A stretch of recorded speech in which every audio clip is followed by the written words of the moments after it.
அன்பானவர்களுக்கு வணக்கம். என் மனநிலை மாறிவிட்டது.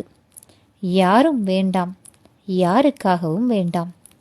ஒரு சொல்லும் வேண்டாம், ஒரு ஆதரவும் வேண்டாம், ஒரு தொந்தரவும் வேண்டாம். போதும் என்ற மனநிலை மாற்றம் பெற்றுவிட்டது. போதும் என்ற மனநிலை மாற்றம் பெற்றுவிட்டது. பயணிக்கவும் வேற்று மனிதர்களை படிக்கவுமே மனது விரும்புகிறது.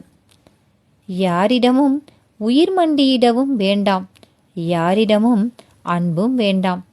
ஒரே ஒரு தனிமை போதும், இந்த வெறுமை போதும். மனிதர்களின் உச்சக்கட்ட பழிவாங்கும் மனநிலை கண்டு சலித்து விட்டேன். அது என்னை துளியேனும் பாதிக்கவில்லை, ஆனால் உறுத்தி கொண்டே இருக்கிறது என்பது மட்டும் உறுதி. ஆகவே ஏதும் வேண்டாம். உங்கள் இழப்புகளும் உங்கள் விலகலும் உங்கள் மனநிலையும் எதுவும் என்னை செய்துவிடாது. நான் முற்றும் துறந்த முற்போக்காளனாய் விடைபெறுகிறேன். இதுவும் கடந்து போகும். நான் முற்றும் திறந்த முற்போக்காளனாய் விடைபெறுகிறேன். இதுவும் கடந்து போகும். எதுவும் கடந்து போகும், எதுவும் கடந்துவிடும் என்ற நம்பிக்கையில் நான்